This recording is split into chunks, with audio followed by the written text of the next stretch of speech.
Hello, I'm Eugene Lowe, and this is A Slice of Life R on 938 Live. My guest today is a speaker, author, and coach for personal empowerment. Brenda Tan has helped many people unleash their potential and achieve their desired results in their lives. In her latest book, Regain Your Power, she shares many important life-changing lessons on personal empowerment and living fully. Eugene, first and foremost, let's break down what does personal empowerment means. Personal refers to ourselves, and empowerment is like power. Let's talk about power. First and foremost, when do we feel we do not have power? When someone keeps borrowing money from you, do you have the power to say, I will not lend you money anymore? When somebody keeps giving you gifts, do you have the power to just receive and acknowledge and say thank you? Simply say thank you. Do you have the power when somebody asks you for favors time again and again, even though you don't feel like it, you keep doing it, and that's power to say no and put a stop to it. All right? So it's control over oneself that is independent of external influence. Yes, it's having the ability, empowerment is having the ability to be able to say, do, feel whatever you want to do, speak the truth, and you do not feel guilty, shame, or embarrassed. And that's feeling power within us. Yeah. And evidently you feel that this self-empowerment is the premise from which one can spring into love and success as well, as mentioned in your book as well. So why do you think this self-empowerment or personal empowerment is so crucial? Okay. Well, you see, in my consulting business that I do, right, every single day I meet clients coming to me, typically coming to me for 3 key questions. You know, the most common one is on relationships. If this person is the right one for me, why is it that we can't seem to communicate? And the next common one would be, I'm so lost in my career, if I were to put a foot out, would this be the perfect career for me? And of course, people who's lost in their career crisis or lost in their life purpose. So when I get these 3 questions, right, it's just day in, day out. And when I look back at myself, hey, I personally have gone through these 3 questions too, right? Would you have to, Eugene? Yeah, I'm sure. These are unique questions to them, but I can tell you everybody goes through that. You're speaking from personal experience, of course, which is the most powerful. Yeah, exactly. So, and that's why I really feel compelled to, want to share this message with people, having been able to work what has worked well for me, and I'm able to also share the similar, I would say, techniques or approach with these people, and it's worked well for them. So I feel that if there's this book where I can share my experiences, my voice, it's just this message to help people, and that's where I feel it's just important to share with them what personal empowerment really is to them in different levels. And we will be having you read from your book, Regain Your Power, later on in the show as well. But now, could you just share with us, perhaps, based on your experience, since you have been through these times and the thoughts that share in your book were crystallized from your own experience as well. So share with us how you came to this powerful realization, your own story. Right. First and foremost, I came from a humble family. Okay, I have a sister who's really genius. She's just always top of the standard. And I was pretty much there on the top too, but the other way around, right? Didn't do very well in school. I flunked my English, chased away 7 tutors. And of course, I made it to the Institute of Technical Education, ITE. And of course, it was nicknamed very much by our students, it's the end. At that time, all right? So when I went to ITE, things were not so bad after all. Because during my earlier days, I've been so focused and been told that I'm so lousy in what I do. I'm mildly dyslexic. I think I probably got that from my mom, who's totally dyslexic. She can't read, she can't write. Okay? So I've just been so focused that I'm just pretty much a lost cause in the society. So what do you mean by it wasn't so bad when you went to the ITE? So when I went to ITE, it was the very first time when a teacher came up to me and said, wow, Brenda, this piece of project, it's very creative. How much time then? How do you manage to do it? And I was like really shocked. I mean, it was just a simple little compliment, right, of acknowledgement of my work. And then thereafter, many little more acknowledgements came along. And that's where we realized, hey, you know what? We need not be determined by others how good or great we are, right? And often we always so focused on what was bad about us, what we are lousy in, or what we didn't do well in. And there's no wonder if you look at the corporate world, bosses just tends to always keep fault finding on what we do wrong rather than focusing what was really great that we have done. Yeah. So from there I went to ITE. I had my own little achievements there that actually gave me the confidence to realize, hey, I'm actually special within myself. I have strengths and talents that I was good at. I never knew that I had some leadership qualities within me when I was first given the opportunity to be a vice president of a military band. I was like, oh my God, first time I'm taking on a leadership role.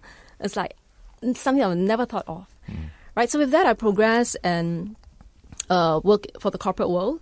Yeah, I worked for a global MNC. And the same thing, it was new.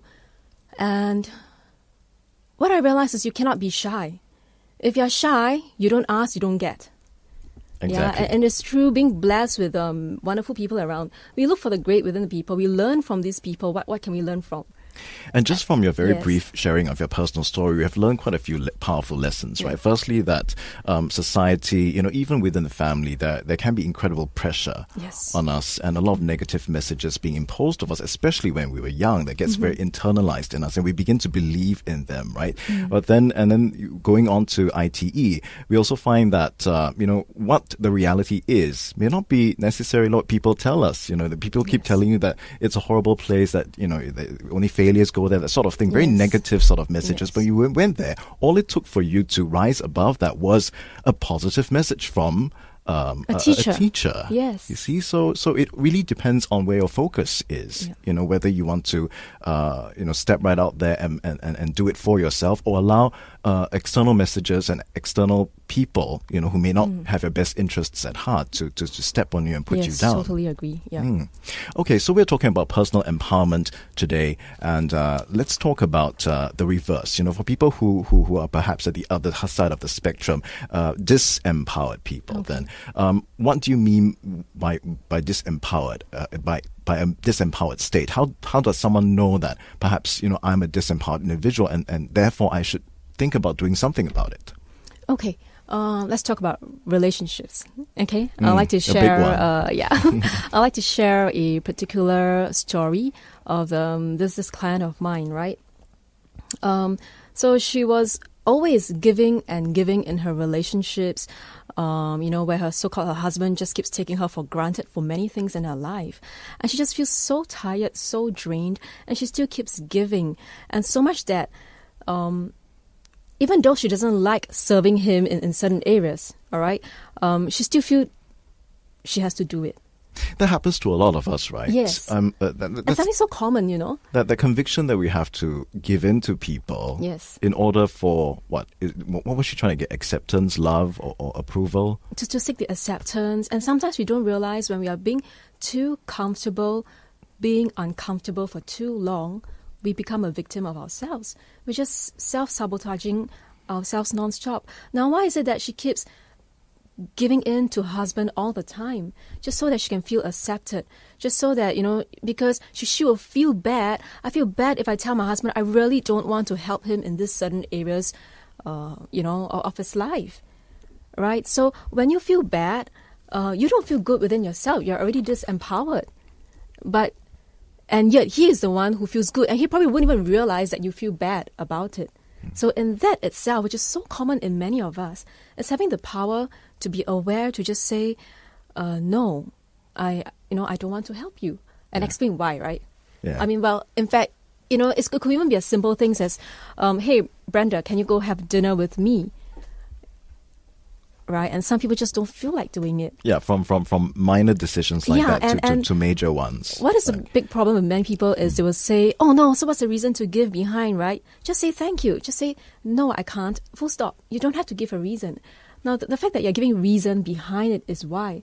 To release your own guilt, to justify why you should say no, is for your own self-justification. So that's not necessary. Brenda Tan, trainer, speaker, and author of Regain Your Power, where she shares many important life-changing lessons on personal empowerment and living fully. More information on Brenda over at brendatan.com. And my conversation with Brenda continues in just a few minutes on 938 Live. I'm Eugene Low on A Slice of Life Hour. I'm Eugene Low, and this is A Slice of Life Hour. I continue my chat with Brenda Tan, speaker, author and coach for personal empowerment. She has helped many people unleash their potential and achieve their desired results in their lives. In her latest book, Regain Your Power, she shares many important life-changing lessons on personal empowerment and living fully. We talk about how many of us suppress our true selves and yield to the wishes of others in order to gain their acceptance, approval or love. And the problem with that is that when you keep yielding to other people's wishes, and suppressing your own, is that in the end you begin to really loathe yourself. Because you feel unhappy. And self-love. and yet you're still going ahead with something. So ultimately it really destroys your soul. It destroys your spirit as a human being. And a lot of what you said boils down to a very core thing that we all experience in life, right? Decision making, choices, and those really make or break. I mean, not talking about the smaller ones, even the smaller ones, it's often, actually, you know what? It's often these little small things that people do not talk about, speak about, that balloons up, snowballs into big issues. Exactly. And that's where they finally explode, right? What you practice day in and day out, right? If you're the sort of person who always, okay, never mind, I'll just do whatever people want me to do. It seems very innocuous, but over time it becomes a big snowball, an avalanche that in the end really buries you, right? So what distracts or disempowers us in decision making? Fear. Number one, right? I mean, it is fear would always play up in our lives like players. They're your best friend, they're your greatest enemy, and it's just going to be fear. And you know what? In life, it's just filled with uncertainties. Okay, let's just talk about on my way to the radio station. I just got into an accident, right? Got knocked at the back of the car. I could just focus on the fears. Oh no, what's going to happen? I'm going to be late for my interview, and everything's going to go wrong. I'm surprised you even thought about that. If I were in your position, I would have other more important things to think about. But yes, good of you. Yeah, so I was with my friend who accompanied me here. Instead of focusing on the fears, what's going to happen was really bad. Now we feel aches and all. We decided to take our camera out, we shot a video for ourselves, and we had some fun. Right? This is true. Yeah, we actually shot a video. And the thing about fear is that it's endless, right? I mean, it multiplies and multiplies and feeds upon itself and builds upon itself until it gets to a point where it's just unmanageable. So, but then this fear is something that all of us, it's quite uncontrollable for many of us. So what do you think can help us, let's not dispel our fears, but perhaps minimize them? Okay. So since we know that fear is going to be a player in our lives, and we have a choice to decide how do we want to play around with fear, correct? So I would like to speak of two things. Okay, first thing is you have a choice, and that is can't do or won't do. Now, often the fear is what? It's because we're not sure if we can do something, or if we take a leap of faith out, what is going to happen. All right, but what is often the problem? We just keep worrying and focusing on what we cannot do or the negative outcomes.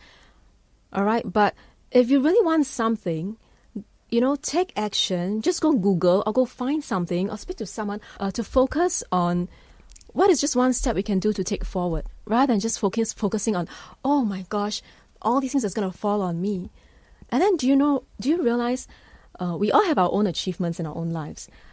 Do you know that feeling of achievement when you eventually got to that finishing point? That entire feeling overwhelms more than those feelings of fears you have had way before you started. Yeah. Yeah, so how about focusing on, imagine that wonderful feeling, you're going to get it when you actually achieve. Focus on that feeling, keep visualizing, do that every day, and it will just move you closer inch by inch. You don't have the answer, doesn't matter. If you put a step forward, you will get your answers somewhere. And help would come along the way. I'll just give you an example on an obstacle ropes course. Okay, obstacle ropes course where there are, all that high wooden planks. And there was once I had to walk on top of it. I was on a cruise, 16 stories high, in the middle of the sea. And when I was just walking on this obstacle bar, nothing to hold on to, I don't have to keep walking. I had to keep walking forward because 20 people were waiting behind to cross that bar as well. Okay, and I just have to keep walking forward, and I know help will come along the way. I wasn't sure how to do it, but just put each step. And as I walked, of course, there were negative, all that negativity in my head. Oh no, what if I miss a step? What if my foot is a little bit too big to put on that bar? And when I finally got to almost the end of the finishing line on the zip line, I went backwards because it was too light. But a hand came out, raised to me, and helped me finish to reach the end. So I didn't see that hand coming. And that's the same as in life, right? Many of us, before we even put a foot on the bar, we don't even want to go. So what I'm trying to say here is, if you just put a step forward, just keep walking forward. Help will come along the way. Life is unpredictable anyway, exactly. right? In any direction, whether good or bad, right? Yes. So, and we've learned time and time again that, you know, the more you focus on something that's negative, that's not good, you invite more of that into your life. And when you focus on what is good, what is positive, you invite more of that into your life as well. It's all about, you know, where you want to invest your emotional and intellectual energies as well, right? Where do you want to focus, right? Focus on what is good, look for the good all the time, or do you want to always focus on what is not good? Let's talk about security systems now. Eugene, if I say security systems, what's the first thing that comes to your mind? Computer, yeah. IT. Catching thieves? Yeah, catching thieves. Right. Okay. Yeah, that's what most of us have, a security CCTV. system, right? A lot of things, really, yes. Yeah. So, but what if I tell you to look at it in a different perspective that, hey, actually security systems, it's able to capture many beautiful moments of couples cuddling, kissing, mother and child holding hands, walking. So that's where do you want to focus on? Looking at the faults, the thieves, or on the beautiful side of things? Exactly. We've been raised in a world that's full of fear. Yes. Right? We immediately assume something is bad, or we can't trust somebody, or like you mentioned, security is a bad word to a lot of people, but it actually can be a good thing. It's a safeguard, it's protection as well, right? Isn't it? You're listening to a Slice of Life Hour with me, Eugene Low, and I've been speaking with Brenda Tan, trainer, speaker, and author of Regain Your Power, where she shares many important life-changing lessons on personal empowerment and living fully. You can get more information on Brenda over at brendatan.com. And my conversation with Brenda continues in slightly over half an hour after the news summary on 938 Live. I'm Eugene Low, and this is a Slice of Life Hour. Today I speak with Brenda Tan, speaker, author and coach for personal empowerment. She has helped many people unleash their potential and achieve their desired results in their lives. And in her latest book, Regain Your Power, she shares many important life-changing lessons on personal empowerment and living fully. For me, I believe in three major, I wouldn't say major, but three key steps, right? First and foremost is aligning with ourselves. I think awareness, being aware of who we really are, being aware of our strength, our growth potentials, being aware of our own flaws, adversities. Like, let's talk about this famous guy, right, Nick Vujicic, who doesn't have hands and legs, right? He has fully accepted who he is. He's fully aligned with himself that I just don't have hands and legs. And that's just me. So with what I have right now, what is my strength? What are my potential? What can I do? Well, I can actually swim in the pool without hands and legs. I can actually float and do much better than most people. So I think aligning with ourselves first is very, very important. Okay? And knowing why, say shy. Why are you shy? You know, or why is being perfect so important? Many of us wants to be perfect. We beat ourselves up to be really perfect, making so sure before I take a step forward and do something. But if we actually look behind being perfect, it's not trying to reach for excellence for many people. It's actually about what? It's actually hiding ourselves from shame, from guilt. And of course, you know, these I would say two key things. There's a result of why people tries to strive for perfect, and of course self-judgment. Yeah. So aligning ourselves is very important. Knowing our strengths, our areas, all right, and then it sounds like a lot of disempowerment that people experience comes from a kind of psychological laziness, right? Because our lives are so easy, you know, we're so sheltered.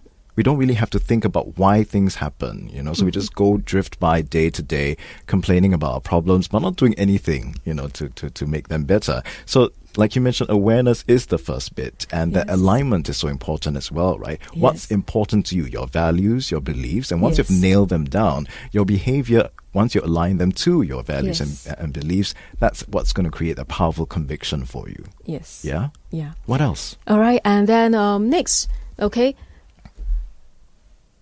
ask yourself, whatever work that you're doing, if you're dragging yourself to work every single day, you obviously know that there's just something that you're not comfortable with, right? And or people are just gossiping nonstop in the office. And why are people just keep gossiping and you're joining them in for the same gossips, and you go back feeling more and more lousy, and every single day you repeat the same, right? So it's about, first and foremost, you have self-awareness already. Next, it's your own action. you have a choice of action on what you want to do. Our awareness will lead us to making a better decision in what we want to do. Right? You know that eating junk food is not going to be good for health. Well, you have a choice right now because you're now aware that perhaps, I may have certain health issues. It's not doing too well for me. Now, what is your action, your course of action? Yeah. So the first thing is awareness. Number 2 is your course of action. Okay. And number 3, I think it's believing in gratitude, being thankful for all that has come into your lives. The times where I have fallen, I've enjoyed the glorious days where I earn really good paycheck. And when I step out of entrepreneurship, started business on my own, I too have had fallen. But the moment we start being thankful for even these little things that came into our lives, when you were so low and you had a friend there to give you advice, to give you a hug, you'll be thankful that you have these in your lives. Start thinking about what can you be grateful for, because these little feelings of gratefulness will start to build up within you, and it's just going to make you feel a lot better. So every day, whatever you do, it's just being aware. All right, and number 2 is the course of action, if it's in alignment with whatever you want to be, okay, and of course, being grateful and thankful for everything that you have done, that you have been given, and the help that came along when you made a decision to say, okay, I'm going to take this action, which is really difficult, something I cannot see, and help came along the way, right? So be grateful. Okay, in your book, Regain Your Power, you outlined a concept called 52 changes, or rather involves 52 changes. We don't have time for all of that, but just tell us briefly how that works. Okay, now, so I've got clients who wants to lose weight, okay? They're overweight. They keep coming back to say, I want to lose weight. All right, and I say, okay, you keep coming back, you say you want to lose weight, and many people cannot lose weight. Why? Because they will be told you have to do so many things to lose weight, and that is why people find it so hard to achieve. Now, let me ask you, if I just ask you to make one single change in your life about losing weight, and that's just stop eating fried chicken. Just stop eating fried chicken, being more specific, 3 times a week. You used to take fried chicken 5 times a week. Just cut it down 3 times a week. If you can make this change for 1 week, it's a baby step. So imagine if 1 year has got 52 weeks. Imagine 52 weeks, you've got 52 new changes. Does it look something which is more achievable than trying to make 52 new changes right away across 1 year? And that's why many people fail to actually progress and they give up halfway. So I share this in the book as well, yeah. Right. It's a matter of perception. Essentially the same thing. But when you break it down into smaller pieces, it begins to feel and look much more achievable. And you feel more encouraged, yes. Right? And the thing is, even though they may be small, with every step that you take, you gain more and more traction and more power to move on. Yes, and you feel like, hey, actually it's not too difficult after all. I stop. I'm just having fried chicken 3 times a week. Okay, next week, only once a week. That's another new change, right? Isn't that an achievement? And the thing is, we often focus, we only think it's a big win only when we reach the end of the destination. But you know what? It's just little small wins, little small achievements, little milestones that makes up the big win within us, and that's us. Exactly. I mean, the building of a cathedral starts with 1 brick, right? Yeah. And in this part of the show as well, I get my guests to share some meaningful media, either pieces of music, books, quotes, poetry, whatever, that they feel is meaningful or inspirational. And you, being an author yourself, I would first want to ask you to share something from your book. Tell us about this particular passage and why you feel it is of particular meaning to you. I want to talk about perfect love. Okay. I'm just going to read a small section of it. So I always get clients coming to me, desperate to clarify if the person they are falling in love with is the person that they should spend the rest of their lives with. However, we cannot love based on absolutes. Why? Because love is unconditional and is set within your heart and soul, not your head. So certainty and love do not mix, and that is why love is such a beautiful yet brittle thing in our lives. So I once had a client called Joanne who wanted to know if a man she was seeing was the right one, and as they've gone through many rough patches. So in a relationship, undoubtedly, each partner has their own traits that others do not enjoy. Even if you consider your relationship almost perfect, even the most perfect couple will have their own issues. So I think a better approach is for the couple to learn how they can improve and strengthen their relationship together by being open and honest. By doing so, it reduces the complexities and insecurities in our minds. Learning to understand each other more, such as using the numbering profile system that I have inside my book in later chapters, can help couples to understand each other at a deeper level. So once again, it's a matter of where are you putting your focus, and that's so life true. is just cannot be absolute, right, love? I mean, embrace your imperfections, right? Yes. I mean, if the person you loved is perfect, it wouldn't be love at all, And right? embrace it would the be so uncertainties. effortless. And embrace the uncertainties. Yeah. Let the mystery of life unveil by itself. So imagine if I'm going to tell you, well, this person is not suitable for you, but you guys have got the best of times together. Or imagine if I say, you should be with this person, but this person has been beating you up every day. Are you really going to just be with this person? Yeah, so it's about being able to accept, let go with the flow, the uncertainties of our lives. And I've been chatting with Brenda Tan, trainer, speaker, and author of Regain Your Power, where she shares many important life-changing lessons on personal empowerment and living fully. Brenda has helped many people unleash their potential and achieve their desired results in their lives. More information over at brendatan.com.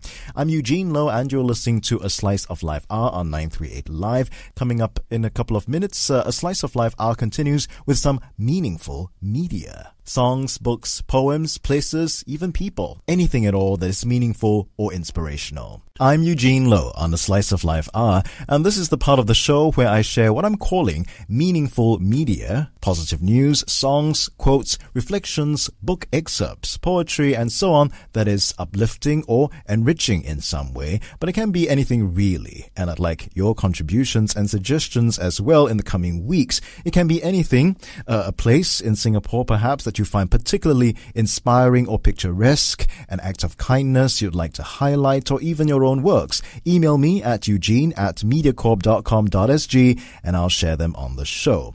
To start things off, let's check out some good news or uplifting developments in Singapore and the world this past week. We go first to outer space, where a space rock codenamed 2004BL86 is set to pass Earth in a near miss on January 26th and won't be seen again for the next 200 years. The Telegraph reports that amateur stargazers will have a once-in-a-decade opportunity to see an asteroid a third of a mile wide narrowly miss Earth on January 26. Now, although easily far enough away to be safe, the flyby at an estimated 35,000 miles per hour counts as a narrow encounter in astronomical terms. It will be the closest any asteroid comes to Earth until the predicted fly past of another rock on August 7th, 2027. Another close shave then. In Singapore, more heartening news for the underprivileged in society. The Today newspaper reported that more than $100,000 in bursaries were given out to around 500 students living in Bishan, Toa Payoh GRC. Defence Minister Ng Eng Hen, who is also MP for the area, gave the assurance that no student would suffer in their studies because their family cannot afford it. Dr. Ng also urged residents to alert their MPs if they know of students who are suffering because their families had run into financial difficulty. The constituency Citizens Consultative Committee had given out $1 million in bursaries in the last 5 years. Now that's certainly marvelous to hear, as education is the most crucial factor in lifting the poor out of financial hardship. We go next to India, where onlookers at a train station in northern India watched in awe as a monkey came to the rescue of an injured friend, resuscitating another monkey that had been electrocuted and knocked unconscious. The injured monkey had fallen between the tracks, apparently after touching high-tension wires at the train station in the North Indian city of Kanpur. His companion came to the rescue and was captured on camera lifting the friend's motionless body, shaking it, dipping it into a mud puddle and biting its head and skin, working until the hurt monkey regained consciousness. The first monkey opened its eyes and began moving again. Crowds of travelers watched the Sunday scene in amazement, filming and snapping pictures, as reported by Associated Press. Now, as unusual as this might be as a news story, I frankly wouldn't have expected any less from the primate. Did we expect that just because it's not human that he wouldn't have any compassion or sense of urgency for the incident?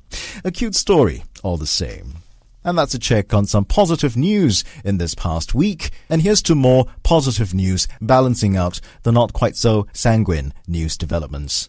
If you have a positive story to share as well, do email me at eugene@mediacorp.com.sg. You're listening to a Slice of Life Hour with me, Eugene Low. In this part of the show, I'm sharing some meaningful media, leaving you with this one from Scottish band Trash Can Sinatra's a pastoral lullaby called Wild Mountainside. If you have a suggestion for a song or anything else to be featured here on the show, do email me at eugene@mediacorp.com.sg. I'm Eugene Low, and this has been a Slice of Life Hour on 938 Live. Beauty is within grasp. Hear the highlands call. The last mile is upon us. We'll carry you if you fall. Heavy now, I know the heart inside is beautiful just over the wild mountainside. Snow is falling all around us, out of clear blue sky.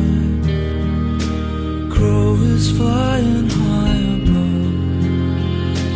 You and I are gonna wander high up where the air is red, wild horses ride. It's beautiful just roaming the wild mountainside.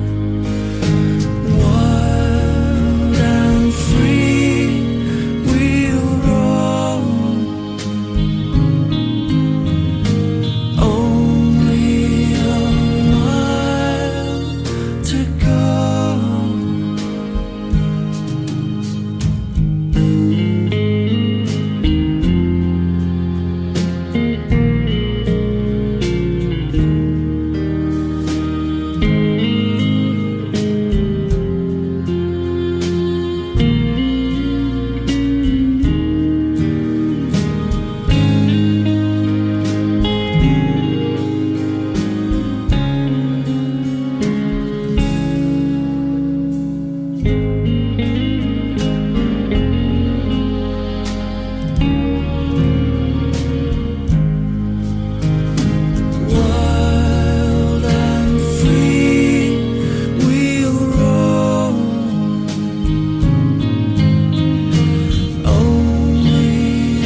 Beautiful just